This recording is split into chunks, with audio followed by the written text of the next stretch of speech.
These are the aftershocks of what happens when an entire city gets built around one company and that company decides to leave. This is Flint, Michigan, once known as Vehicle City, where General Motors was born over a century ago, where 80% of families once depended on General Motors paychecks, and where the collapse of that relationship created a cascade of crises that are still unfolding today. In 1960, Flint was the 62nd largest city in America, with 197,000 residents. Today, it is the 455th largest, with just under 80,000 people. That is not just population decline, that is the systematic dismantling of the American dream, one factory closure at a time. The story begins in 1886 when William Crapo Billy Durant and his partner Josiah Dallas Dort established the Durant-Dort Carriage Company in what would become known as Factory 1. This was not just another business venture. This was the birthplace of General Motors. Durant brought the Buick Motor Company to Flint from Jackson, Michigan in 1905, and by 1908 he had founded General Motors itself right here in this Rust Belt city. For the next several decades, Flint earned its nickname Vehicle City. The symbiotic relationship between GM and Flint seemed unbreakable. The company provided jobs, the city provided workers, and everyone prospered. Charles Stewart Mott brought his Weston Mott Company to Flint in 1907, became GM's largest stockholder, and dominated Flint's political, social, and cultural life through most of the 20th century. This was not just corporate influence. This was complete economic dependency. The relationship ran so deep that when General Motors workers decided they had enough of dangerous working conditions and low pay, their fight became one of the most important labor actions in American history. On December 30th, 1936, workers at Fisher Body Plant No. 1 began what became known as the Flint sit-down strike. For 44 days, these workers occupied the factory floor, refusing to leave until General Motors recognized their right to organize. Led by figures like Walter Reuther and his brothers, and supported by Genora Johnson's Women's Emergency Brigade, they faced down the largest industrial corporation in the world. When General Motors finally yielded on February 11, 1937, it was not just a victory for Flint. It was the birth of modern American labor unions. UAW membership exploded from 30,000 to 400,000 in a single year. Shirley Foster, wife of a union organizer, remembered that night. She said, "It was an enormous celebration all over the city that night. Flint would never know a feeling like that again." She was right. That celebration marked the peak of Flint's power, the moment when workers proved they could stand up to corporate giants and win. But it was also, unknowingly, the beginning of the end. The decline did not happen overnight. It began subtly in 1940, when General Motors started implementing what historian Andrew Highsmith calls a new investment strategy that eyed the suburbs and rural areas for investment. The company that had been built in Flint's urban core began looking elsewhere for expansion, and Flint, desperate to keep its largest employer happy, actually subsidized General Motors' move to the suburbs with tax incentives and infrastructure investments. This was the first crack in the foundation. General Motors was slowly divorcing itself from Flint proper while still maintaining the relationship on paper. The city was bleeding tax revenue to keep General Motors happy, not realizing they were funding their own abandonment. By 1978, General Motors still employed more than 80,000 people in the Flint area. The 235-acre Buick City facility alone employed 28,000 workers during peak production in the mid-1980s. Workers built everything from Buick sedans to the first Corvette prototype in Building 35 around 1953. For many families, General Motors was not just a job, it was a generational legacy passed down from fathers to sons, mothers to daughters. Then came Roger Smith. As General Motors' chief executive in the 1980s, Roger Smith made the decision that would devastate Flint. He began systematically closing the city's auto plants. The reasoning was coldly economic. Labor was cheaper elsewhere, particularly in Mexico, and General Motors was diversifying into the armaments industry. What made business sense for a multinational corporation made no sense at all for the people of Flint. By 1999, General Motors' employment in Flint had dropped to 33,000. When Buick City finally closed on June 29, 1999, only 1,200 workers remained, 1,000 full-time employees and 200 temporary workers. This was General Motors ending Buick production in Flint, where large model cars had been made since 1904. Nearly a century of automotive manufacturing history was being erased with a corporate memo. Michael Moore, the son of a General Motors spark plug assembler, documented this devastation in his 1989 film Roger and Me. The documentary followed Moore's attempts to interview Roger Smith about the plant closures and their impact on Flint. Smith, predictably, was unavailable for comment. But the film captured something more important than a corporate interview. It showed the human cost of deindustrialization in real time. Warner Brothers paid Moore $3 million for distribution rights, an unprecedented amount for a documentary at the time. The film was selected by the Los Angeles Film Critics Association as the best documentary of 1989, and in 2013 it was preserved in the National Film Registry as culturally, historically, or aesthetically significant. Moore had created an inadvertent time capsule of American industrial decline. The city tried everything to reinvent itself. Autoworld theme park was supposed to attract tourists to celebrate Flint's automotive heritage. It failed. The Hyatt Regency Hotel was built to anchor downtown revitalization. It failed. The Water Street Pavilion Shopping Center was supposed to bring retail back to the urban core. It failed, too. Each failure was documented by Moore's cameras, creating a catalog of well-intentioned but misguided urban renewal attempts. What the city could not have anticipated was that losing General Motors would trigger a cascade of secondary crises. When the tax base eroded, city services declined. When unemployment spiked, crime increased. When people left, entire neighborhoods emptied out. By 2010, Flint's population had dropped to 102,434.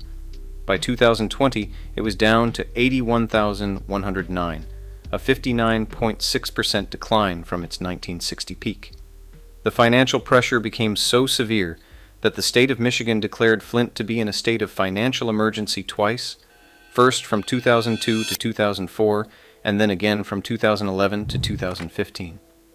This meant that elected officials were essentially powerless, replaced by state-appointed emergency managers whose job was to cut costs at any expense. It was one of these emergency managers, Darnell Early, who made the decision that would define Flint's next chapter of crisis.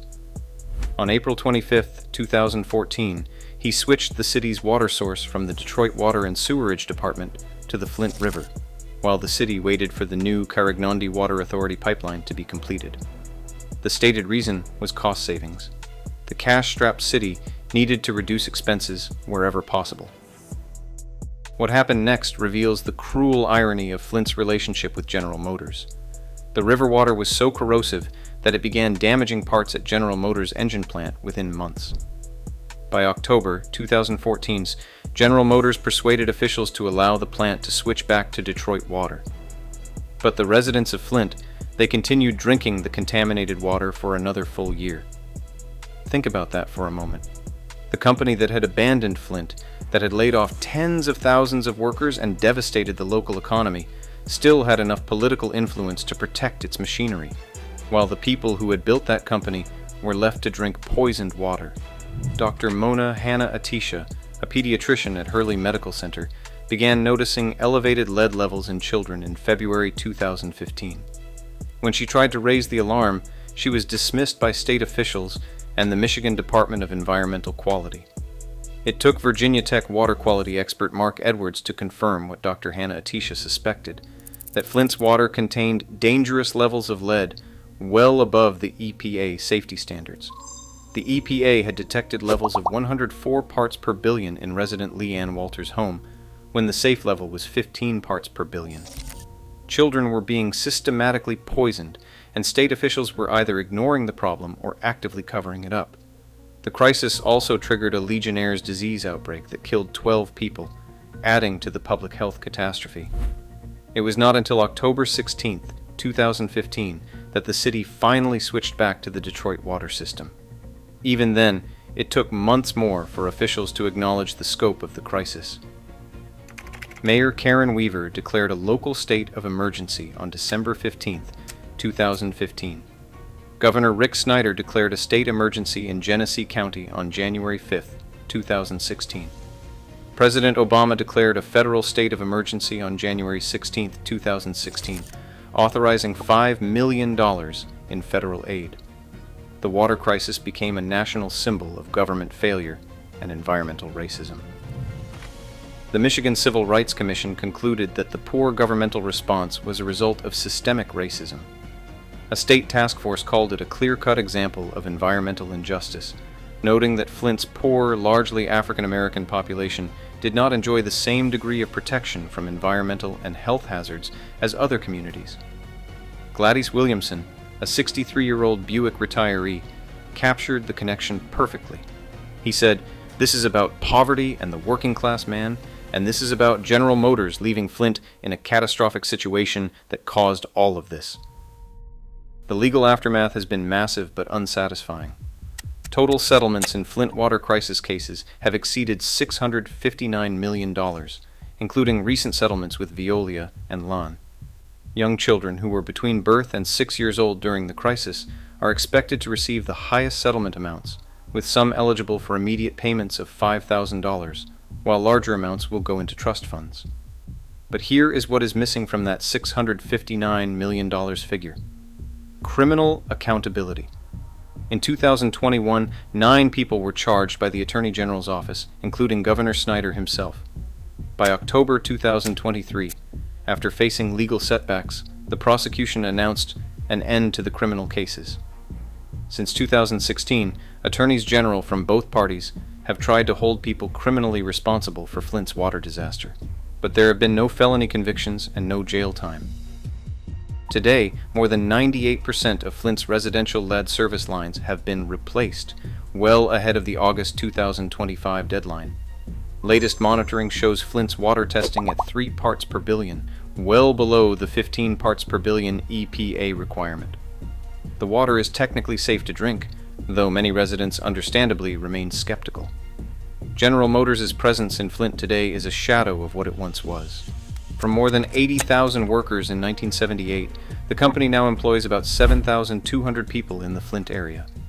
The Flint assembly plant produces Chevrolet Silverado HD and GMC Sierra HD trucks, and in January 2023, General Motors announced a $579 million investment to add an assembly line for 6th-generation small block 5.8 engines.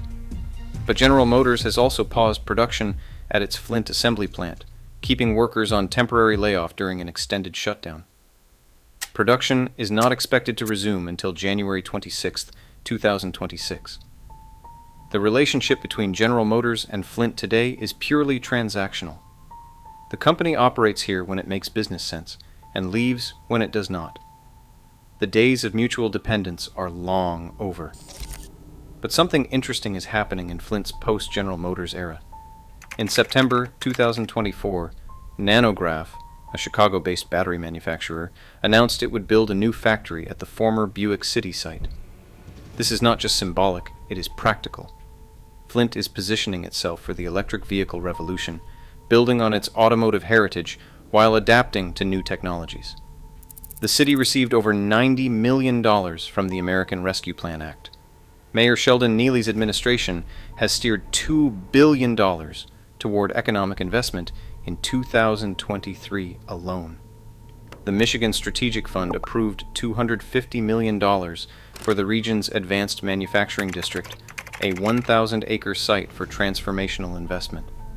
The state has committed to establishing a new state park in Flint, and Chevy Commons has been transformed from a 60-acre vacant industrial site into a nationally recognized example of brownfield redevelopment. The Flint River, which once carried industrial waste and later caused a public health crisis, is being restored as a natural habitat with trails for pedestrians and bikers.